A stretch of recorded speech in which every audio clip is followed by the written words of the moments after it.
Hi folks, it's been a long time since I've uploaded a new video, but today I'm going to give you some sound samples on the two Harley Benton 2x12 cabinets. Obviously they're not identical cabinets. This one's the little horizontal one, this one's the upright angled one. But this one here is the one with the Celestion Vintage 30s. And this one is the bog standard lowest priced one. And I thought for certain genres of music, the most expensive one might not always be the right choice. So I thought I'd do a quick A/B comparison just using what I play with live, which is my Boss Katana floor amp, which is sitting up here. The only things that are different is a tuner, and I run a standard Boss SD1.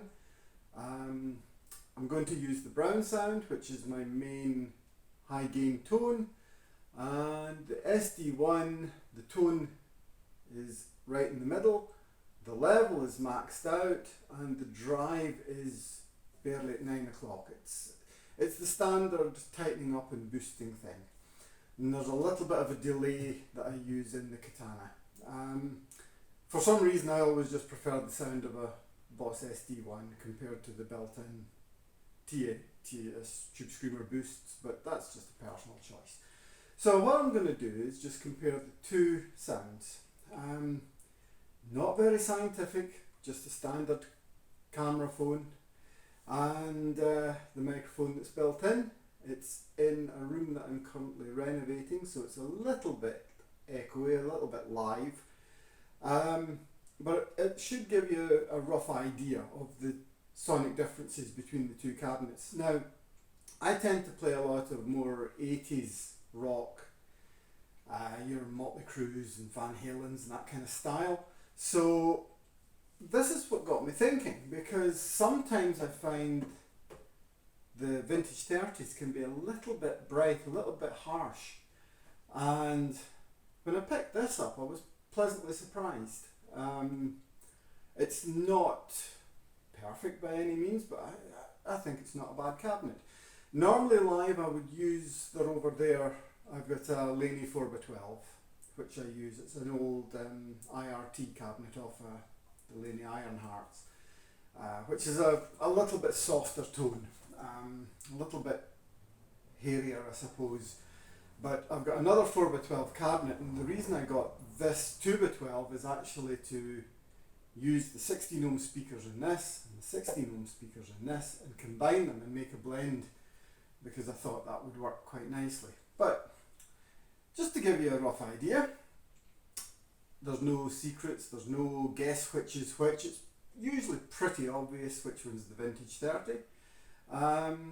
So here is the Vintage 30 first. I've got this set in the 50 watt mode, and it's barely ticking over because I am obviously in a room, but it's still probably louder than you could get away with in most houses.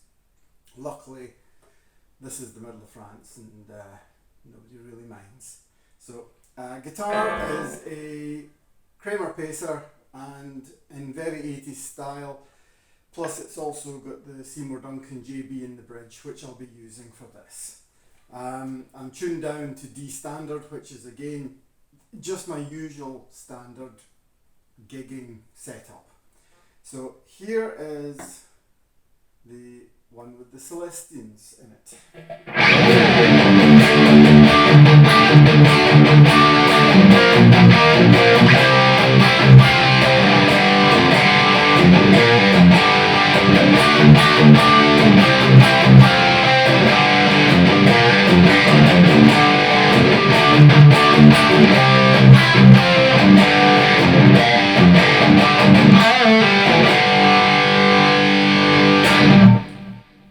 Okay, I'll just flick that over to standby, swap these round, and back up to 50 watt setting. As you see, not touched anything else.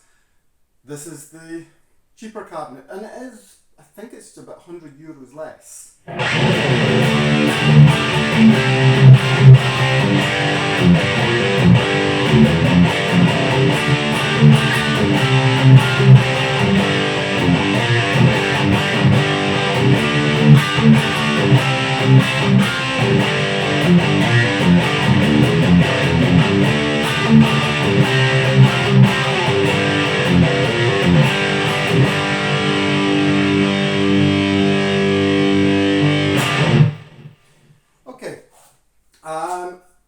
what you'll probably hear is how much softer this cabinet is, at this volume especially. It's a little bit almost friendlier to the ear in your house. Live, you do have to watch the low end. It produces quite a lot of bass actually, but it's easy to back that off. The other thing to mention is in the Katana I always put in the high pass filter and knock off really everything over 4K. It just makes it react a bit more amp-like to me. So we'll swap it back over and just let you hear, still in the bridge pickup, I'll let you hear a bit of the lead playing, and this is where the Celestions to me seem to cut through. But like I said, if you're playing this kind of more classic rock sound or 80s rock sound, sometimes this can be a little bit bright and a little bit abrupt, and it might not always be the right speaker. It seems to be a default that you must go for vintage 30s. Sometimes something a little bit more, I would say greenback-like, has a place.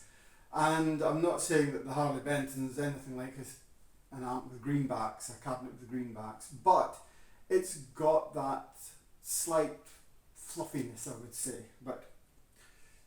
And I'll pop it back to 50 watts.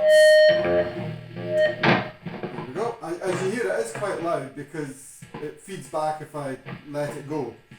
So here's just a bit of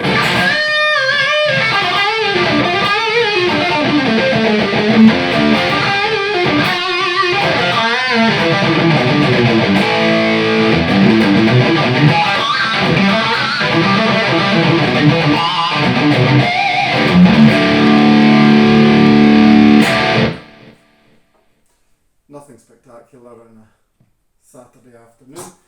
And back to this one.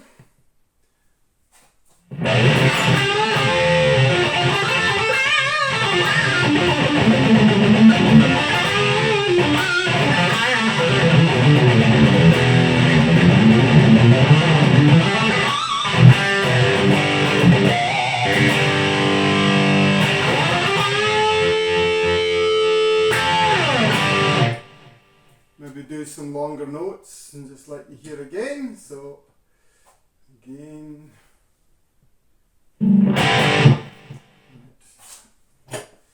back to the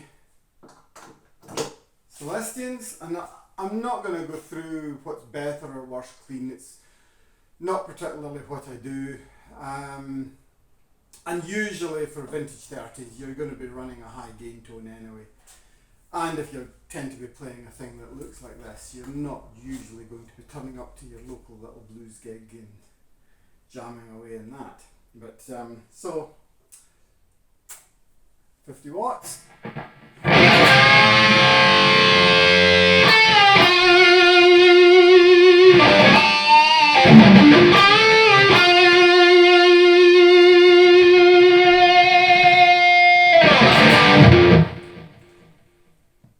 Swap over.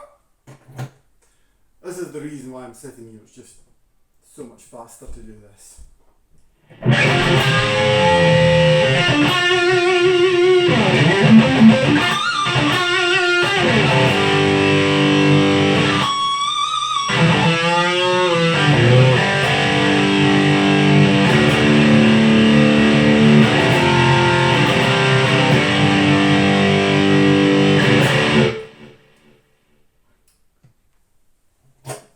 Play some open chords, seeing as I did there, just to give you some differences. It's always a mashup of what I'm going to play.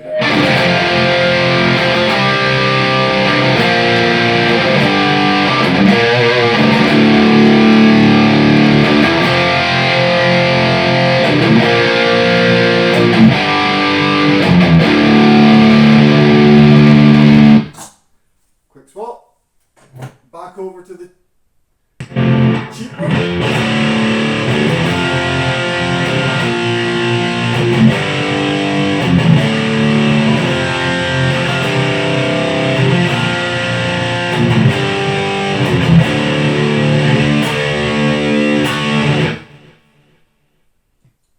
So there you go.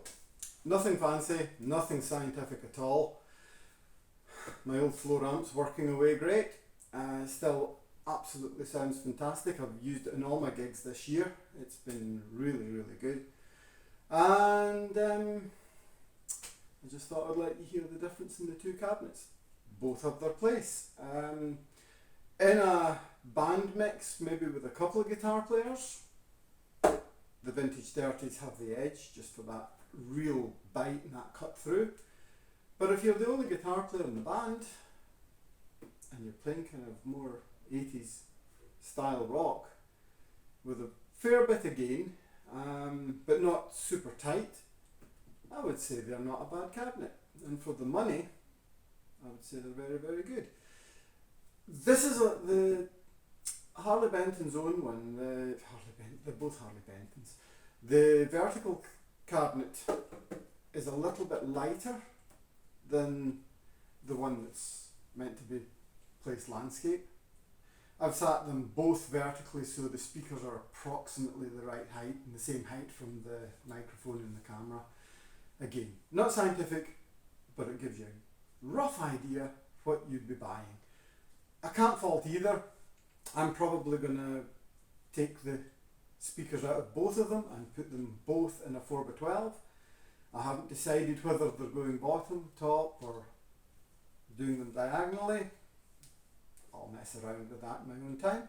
But for now, that's something to go on, and hope it's of a little bit of interest to you, and thank you very much. Bye-bye.